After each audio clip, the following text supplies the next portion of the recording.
Welcome back to our channel மாணக்கராசிரியர் சரவணன். இன்றைக்கி இந்த வீடியோவில் தமிழ்நாட்டில் 10 மற்றும் 12ஆம் வகுப்பு மே 2026க்கான பொதுத் தேர்வு முடிவுகள் முன்கூட்டியே வெளியாகிறதா, இதை பற்றி தான் இந்த வீடியோவில் பார்க்க போகிறோம். ஸோ ஏற்கனவே பார்த்திங்கன்னா 10ஆம் வகுப்பு மாணவர்களுக்கான பொதுத் தேர்வு முடிவுகள் மே முதல் வாரத்திலும் 12ஆம் வகுப்பு மாணவர்களுக்கான பொதுத் தேர்வு முடிவுகள் மே 8ஆம் தேதி வெளியிடப்படும் அப்படின்னு சொல்லியிருந்தாங்க. தற்போது அரசாங்கம் பார்த்தீங்கன்னா மாறி இருக்கு. நியூ கவர்மெண்ட் பார்த்தீங்கன்னா ஃபார்ம் பண்ண போகிறாங்க. இப்படிப்பட்ட சூழ்நிலையில் 10th 12க்கு முன்கூட்டியே தேர்வு முடிவுகள் வெளியிடப்படுமா? தற்போது பார்த்திங்கன்னா 40 தொகுதியில் டிவிகே பார்த்திங்கன்னா முன்னிலையில் இருக்குது. இப்போ அடுத்த முதல்வராக பார்த்திங்கன்னா டிவிகே உடைய தலைவர் விஜய் பார்த்தீங்கன்னா வரப்போகிறதா தகவல் பார்த்தீங்கன்னா வெளியாகிட்டுருக்கு. ஸோ தற்போதைய நிலவரப்படி டிவிகே பொறுத்த வரைக்கும் 40 தொகுதியில் பார்த்தீங்கன்னா வெற்றி பெற்றிருக்காங்க. ஸோ அடுத்த முதல்வராக பார்த்தீங்கன்னா ஆக போகிறாங்க. சட்டசபையில் பார்த்தீங்கன்னா விஜயோட குரல் பார்த்தீங்கன்னா ஒலிக்க போகிறது. ஸோ இப்படிப்பட்ட சூழ்நிலையில் 10 மற்றும் 12ஆம் வகுப்பு மாணவர்களுக்கான பொதுத் தேர்வு முடிவுகள் முன்கூட்டியே பார்த்தீங்கன்னா வெளியிடப்படுமா? ஸோ தமிழக அரசியல் வரலாற்றிலே ஒரு பெரிய மெடிக்கல் மிராக்கல் அப்படின்னு பார்த்திங்கன்னா, முதன்முறையாக கட்சி ஆரம்பித்த உடனே எலெக்ஷன்லேருந்து விஜய் பார்த்திங்கன்னா அமோக வெற்றி பார்த்திங்கன்னா பெற்றிருக்காங்க அப்படின்னு சொல்லியிருக்காங்க. இப்போ புதிய அரசாங்கம் பார்த்திங்கன்னா அமைய போகிறது. இந்த அரசாங்கத்தில் பார்த்திங்கன்னா தாவேகா பொறுத்த வரைக்கும் 40 எம்எல்ஏக்கள் வின் பண்ணியிருக்காங்க. ஸோ இன்னும் பார்த்தீங்கன்னா ஒவ்வொரு இடத்துலையும் பார்த்தீங்கன்னா வெற்றி பெறுவார்கள். இவர்களுக்கு பார்த்தீங்கன்னா அந்த இலாக்கா பார்த்தீங்கன்னா ஒதுக்கப்படும். இப்போ எக்ஸாம்பிளுக்கு பள்ளிக்கல்வித்துறை முன்னாள் பள்ளிக்கல்வித்துறை அமைச்சர் அன்பில் மகேஷ் பொய்யாமொழியாக இருந்தாங்க. ஸோ இப்போ தாவேகாவுடைய ஆட்சியில் பார்த்தீங்கன்னா பள்ளிக்கல்வித்துறை அமைச்சரை யார் நியமனம் பண்ண போகிறாங்கன்னு தெரில. ஸோ அந்த மாதிரி நிறைய இலாக்காக்கள் கொடுப்பாங்க. ஸோ முன்கூட்டியே தேர்வு முடிவுகள் வெளியாகுமா அப்படிங்கிற மாதிரி நம்ம எதிர்பார்த்துட்ருக்கோம்.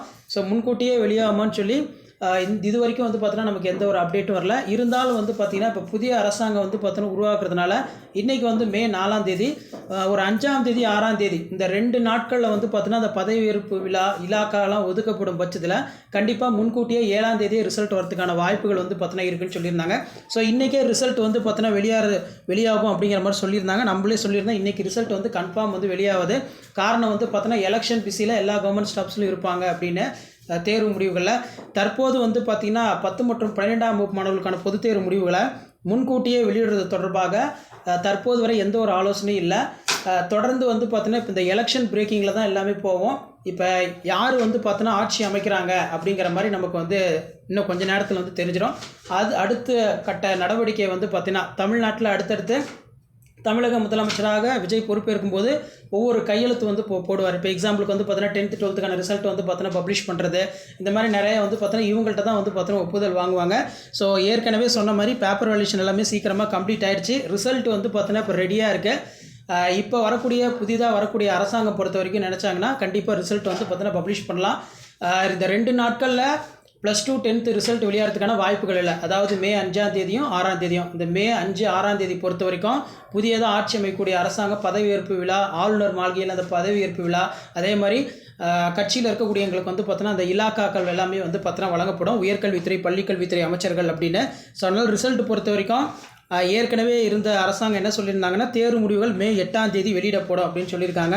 இப்போ புதிதாக வரக்கூடிய அரசாங்கம் பொறுத்த வரைக்கும் இந்த 5ஆம் தேதி 6ஆம் தேதி இந்த 2 நாட்களில் பதவி ஏற்பு இலாக்கா ஒதுக்கீடுகள் நடந்த பிறகு 7ஆம் தேதி நினச்சா கண்டிப்பாக ரிசல்ட்டை பார்த்தீங்கன்னா ரிலீஸ் பண்ணலாம். அப்படி இல்லைனா 8ஆம் தேதி கூட ரிசல்ட்டை பார்த்தீங்கன்னா ரிலீஸ் பண்ணலாம்.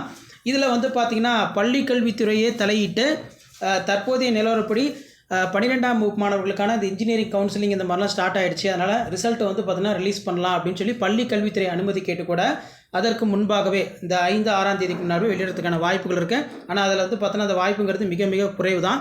ஸோ எதாக இருந்தாலும் நம்ம வெயிட் பண்ணி பார்க்கணும். ஸோ தற்போதைய நிலவரப்படி நியூ கவர்மெண்ட் பார்த்தீங்கன்னா ஃபார்ம் ஆகிடுச்சு. முன்கூட்டியே +2 மாணவர்களுக்கும் 10ஆம் வகுப்பு மாணவர்களுக்கும் தேர்வு முடிவுகள் வெளியிடுவாங்களான்னு தெரியல.